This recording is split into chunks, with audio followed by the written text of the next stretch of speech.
Hello friends, അപ്പോൾ എല്ലാവർക്കും എൻ്റെ യൂട്യൂബ് ചാനലിലേക്ക് സ്വാഗതം. അപ്പോൾ രാവിലെ അടുക്കളയിൽ വന്നാൽ നമ്മൾ ഫസ്റ്റിൽ നോക്കുന്നത് എന്തോന്നറിയാമോ? തലേന്ന് അരച്ച് വെച്ചിരിക്കുന്ന മാവാണ് കേട്ടോ. മാവ് പൊന്തിയിട്ടുണ്ടോ എന്ന് നോക്കുക. മാവ് പൊന്തിയിട്ടുണ്ടെങ്കിൽ നമ്മുടെ രാവിലത്തെ കാര്യം സെറ്റാണ്. പിന്നെ നമുക്ക് എളുപ്പമാണല്ലോ, ദോശ ഇഡലി എന്തെങ്കിലും ഉണ്ടാക്കിയെടുത്താൽ മതി. അപ്പം ദോശയ്ക്ക് ഇഡലിക്കുള്ള മാവാണ് ഞാൻ അരച്ച് വെച്ചിരിക്കുന്നത്. പിന്നെ ഒരു ചായ കുടിച്ചു. ചായ കൂടി കഴിഞ്ഞാൽ പിന്നീട് നമ്മൾ രാവിലത്തെ ബ്രേക്ക്ഫാസ്റ്റിനുള്ള പരിപാടിയാണ്. അപ്പം ഞാൻ കുക്കറിലൊരു പെട്ടെന്ന് മുട്ടക്കറിയാണ് ഉണ്ടാക്കുന്നത്. സാധാരണ അപ്പം മുട്ടക്കറിയാണ് കോമ്പിനേഷൻ. എന്നാൽ ദോശയും മുട്ടക്കറിയും കുഴപ്പമൊന്നുമില്ല കേട്ടോ. ഓക്കെയാണ്, നമുക്ക് കഴിക്കാം, കുഴപ്പമൊന്നുമില്ല. അപ്പോൾ പെട്ടെന്ന് കുക്കറിലാകുമ്പോൾ പെട്ടെന്ന് മുട്ടക്കറി ഉണ്ടാക്കിയെടുക്കാൻ പറ്റും. മറ്റേത് നമ്മൾ എണ്ണ ഒഴിച്ച് വഴറ്റി നിൽക്കണ്ടല്ലോ ഉള്ളി. അപ്പോൾ ഈ കുക്കറിലാണെങ്കിൽ പെട്ടെന്ന് അങ്ങാവും. അപ്പോൾ നമ്മൾ കുക്കർ അടുപ്പത്ത് വെച്ച് നാക്കുളിക്കുക കേട്ടോ. കുക്കർ അടുപ്പത്തോട്ട് വെച്ചതിന് ശേഷം എണ്ണ ഒഴിച്ച് കടുകിട്ടതിന് ശേഷം കറിവേപ്പില ഇട്ടു, ഇഞ്ചി പച്ചമുളക് ചതച്ചതിട്ടു. പിന്നീട് നമ്മൾ ഉള്ളി അരിഞ്ഞ് വെച്ചിരിക്കുന്ന ഉള്ളി ഇട്ടു, പച്ചമുളക് കീറിയിട്ടു. പിന്നെ നമ്മൾ നന്നായിട്ട് വാട്ടിയെടുക്കണം. ഉള്ളി നല്ല കണക്ക് വഴണ്ട് വരുമ്പോൾ പൊടികൾ ആഡ് ചെയ്യണം കേട്ടോ. പൊടികൾ ആഡ് ചെയ്തിട്ട് നമ്മളൊരു 1/2 ഗ്ലാസ് വെള്ളവും കൂടെ ഒഴിച്ചു കുക്കർ അടച്ചു വെച്ച് ഒറ്റ വിസിൽ അടുപ്പിച്ചെടുത്താൽ മതി. നല്ല അടിപൊളി മുട്ടക്കറി, ഉള്ളിക്കറി മുട്ടക്കറിയൊക്കെ കിട്ടും. നല്ലതാണ്, ടേസ്റ്റിലൊന്നും ഒരു കോംപ്രമൈസും ഇല്ല. നല്ല മുട്ടക്കറി തന്നെയാണ്. പിന്നെ അപ്പുറത്ത് അടുപ്പിൽ ദോശയും ചൂടുന്നുണ്ട്. മുട്ടക്കറിയും റെഡി ആയിട്ടുണ്ട്. മുട്ട ഞാൻ നേരത്തെ പുഴുങ്ങി വെച്ചിട്ടുണ്ട്.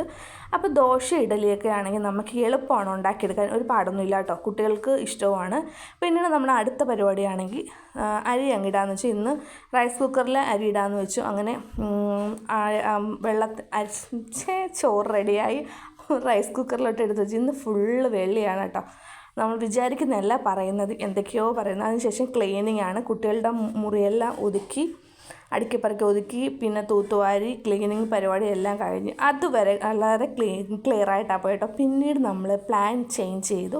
പ്ലാൻ എ ആയിട്ടാണ് കാര്യങ്ങൾ പോയിക്കൊണ്ടിരുന്നത്. പെട്ടെന്ന് പ്ലാൻ ചേഞ്ച് ആക്കി പ്ലാൻ ബിയിലോട്ട് നമ്മൾ പോയി. പ്ലാൻ ബി എന്ന് വെച്ചാൽ ഇക്കടെ ഫ്രണ്ട്സ് എല്ലാം കൂടെ ഇന്ന് ഉച്ചയ്ക്ക് മന്തി കഴിക്കാൻ പോകുന്നുണ്ടെന്ന് പറഞ്ഞു. ഞങ്ങളെയും കൂടെ വിളിച്ചു.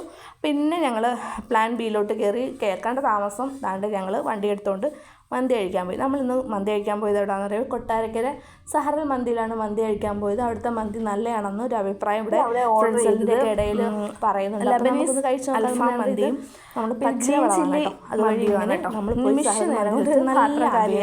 നല്ല മന്തിയായിരുന്നു. എല്ലാവരും നല്ല വിഷമിച്ചുകൊണ്ട് എല്ലാവരും കഴിച്ചു. അതിനുശേഷം നമ്മൾ കൊട്ടാരക്കര ട്രാഫിക്കിൻ്റെ അപ്പുറത്തായിട്ട് പെനിയുടെ ഒരു കൂൾ ബാർ ഉണ്ടായിരുന്നു. അവിടുന്ന് പെനിയുടെ ഐസ്ക്രീം, പല ഫ്ലേവറിലുള്ള ഐസ്ക്രീമൊക്കെ കഴിച്ചു. അപ്പോൾ സത്യം പറഞ്ഞാൽ എനിക്ക് അവിടുത്തെ ഏറ്റവും ഇഷ്ടപ്പെട്ടത് ബിസ്കോഫ് ഫ്ലേവറിൻ്റെ ഒരു ഐസ്ക്രീമാണ്. ഐസ്ക്രീമല്ല, ഐസ് ബാറാണ്. പിന്നെ ബ്ലൂബെറി, ചോക്ലേറ്റ് കുനാഫ, അങ്ങനെ പലതരത്തിലുള്ള ഐസ് ബാറുകളൊക്കെ ഉണ്ടായിരുന്നു. എല്ലാവരും കഴിച്ചു, എല്ലാവർക്കും ഇഷ്ടപ്പെട്ടു കേട്ടോ. സത്യം പറഞ്ഞാൽ എനിക്ക് അരുണിൻ്റെ ഐസ്ക്രീമാണ് ഏറ്റവും കൂടുതൽ ഇഷ്ടം. പക്ഷേ ഇത് കഴിച്ച് കുഴപ്പമില്ലായിരുന്നു, നല്ലതായിരുന്നു കേട്ടോ. അപ്പോൾ എല്ലാവരും എൻ്റെ ചാനലൊന്ന് സബ്സ്ക്രൈബ് ചെയ്യണം, സപ്പോർട്ട് ചെയ്യണം. അപ്പം വീഡിയോ ഇഷ്ടപ്പെട്ടാൽ ലൈക്ക് ചെയ്യണം, ഷെയർ ചെയ്യാനും മറക്കരുത് കേട്ടോ. എല്ലാവർക്കും നല്ലൊരു ദിവസം ആശംസിക്കുന്നു. താങ്ക്